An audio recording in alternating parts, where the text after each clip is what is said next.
BNP নেতাকর্মীরা, BNP এবং আওয়ামী লীগের সন্ত্রাসীরা একটা তাণ্ডব চালাচ্ছে। তাণ্ডব প্রায় 5 শতাধিক, গত 4 দিনে 5 শতাধিক বাড়ি ঘরে হামলা করেছে, লুটপাট করেছে, দোকানপাটে হামলা করেছে, লুটপাট করেছে, না অনেক মহিলাদেরকে নির্যাতন করেছে। তার মধ্যে আজকে আমি ধর্ষণের খবর পেলাম। সানন্দী ইউনিয়নে দুইটা ধর্ষণের ঘটনা ঘটেছে, শুধুমাত্র সাপটাগুড়িতে ভোট দেওয়া তাদের অপরাধ। এই ব্যাপারে প্রশাসনকে বারবার বলার পরও প্রশাসন কোনো ধরনের অ্যাকশন নিচ্ছে না। হাতিয়াতে অতি দ্রুত সেনাবাহিনী মোতায়েন করে অস্ত্র উদ্ধার করা দরকার। মানুষের, আমাদের নেতাকর্মীদের বাড়িতে, এনসিপি জামাতের নেতাকর্মীদের বাড়িতে বাড়িতে গিয়ে হামলা করতেছে, অস্ত্রশস্ত্র নিয়ে, বগিদা নিয়ে, গুলি নিয়ে। এটা একেবারে ভয়াবহ অবস্থা শুরু হয়েছে হাতিয়াতে। এই তাণ্ডব থেকে হাতিয়ার মানুষকে রক্ষা করতে হবে। আমি সরকারকে বলবো, প্রশাসনগুলো অতি দ্রুত হাতিয়াতে অস্ত্র উদ্ধার অভিযান চালু করতে হবে। এবং যেভাবে আমাদের বোনদেরকে 2018 সালের ঘটনার মতো 2018 সালে ধানের শীষে ভোট দেওয়ার কারণে একজন নারীকে ধর্ষণ করা হয়েছে, এবং বর্তমানে 2026-এ এসে 24-এর গণ অভ্যুত্থানের পরে শুধু শাপলাগুলিতে ভোট দেওয়ার কারণে 2জন নারীকে ধর্ষণ করা হয়েছে। এর চাইতে ভয়াবহ, নিকৃষ্ট আর কি হতে পারে? এনসিবি করছো, এনসিবি 7-8 ম্যাডাম। এরপরে সকালবেলা 6:30-6টার সময় আবার আইছে, 8-10 জন মিলে আইছে। ঘটনা হয়েছে, আমি শাপলাগুলির ভোট দিছি, বুঝছেন? আমি শাপলাগুলির ভোট দিছি। ভোট হয়েছে বৃহস্পতিবার হইতে মানে আমার হুমকি দিতেছে। আমার পার্শ্ববর্তী যতজন আছে এরপর ভাঙাচুরা করছে, মারপিট করছে। এর ফলে কালকে রাত্রে আমি 7টার সময় আমার চাচাতো বোনের বাড়ি চলে গেছি। সেইখানে সাইজন মারপিট ধুমসু করতেছে, কেউ মচ্ছর ঘুমাইতেছে, কেউ ছাত্র মারতেছে, কেউ আমার চাচাতো বোনের ঘর দুয়ার সব ভাঙি ফেলে।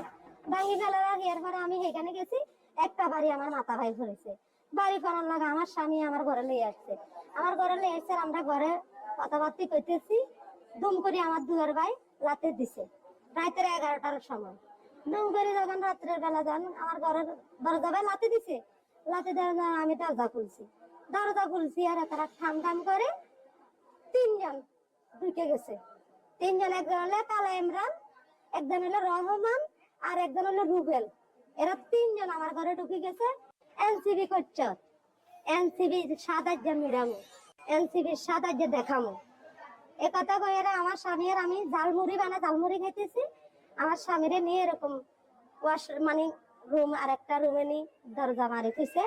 আমার হেরা গোসলখানা মানে বাথরুম, এইদিকে 2 সাইডে 2টা বাথরুম, একটা নারীর একটা পুরুষের, মাঝখানে একটা মানে গোসলখানা আছে। ওই গোসলখানার ভিতরে ঢুকে বহুত যুদ্ধ করতেছে, মানে আমার লগে, আমার মানে অবৈধ কাজ করতে।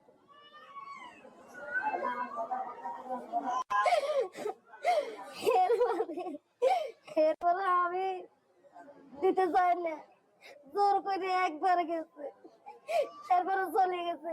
আমি কান্দি কাটি আমার স্বামীর আমি ঘরে চলে গেছি। আমার স্বামীকে আমি এখানে থাকতাম।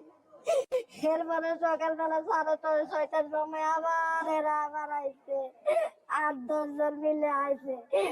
আমার পাকঘরের দরজা ভাঙছে, মেন ঘরের দরজা ভাঙছে, ভাঙ্গি চুরি দেখ দেখছি সব ভাঙ্গা। এরপরে আমারে ঘরে ঢুকি আমারে বার করিয়ে লাইছে। আমার কলা চাঁদের আমারে শেষরাইয়া আমার স্বামীর একদিকে বার করছে, আমার একদিকে বার করছে।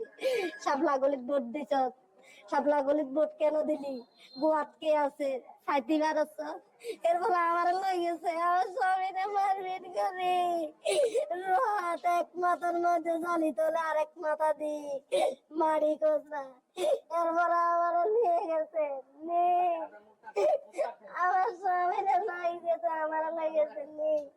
এরপরে দিই কহা তুই চাপলা বলে ভোট দিছ, তোর রাত্রে বেলা বিড়ি না, তুই যেদিন রাত্রের সময় যদি আমারে ভালো করে খাওয়াই দে তাহলে তোরা আমি জীবনে কিছু করতাম না। তা আমি কি করবো, পিঠা তো খাইছি। 7টা-8টা বাড়ি দিছে, একটা বাড়ি হাতের মধ্যে, 2টা বাড়ি এই সাইডে, 3টা বাড়ি এই সাইডে। এইটা তো এরা শান্তি দে না, ইমরান এই 3টা-4টা শান্তি দে না, শান্তি দেখে আর থাকতে দে না। আমার কেন, আমি কি অপরাধ করছি? সব লাগালে শান্তি বলছি আমি নির্যাতন, আমার ইজ্জত নিয়ে বলছি ছিলিমিলি করতো। না আমরা মারবার আগে অপমানি করছে কালকে রাত্রের সময় তারপরে দুইজন, একজন দরজাদরি কাটা ছিল, একজন গেছে, একজনে খালি ওই রহমান কালা এমরানে দরজাদরি খাওয়াইছে। তারা গেছে তিনজন, একজন বাইরে ছিল, একজন দরজাদরি খাতা ছিল, আর একজন আমার স্বামীর সামনের থেকে লইয়া গেছে।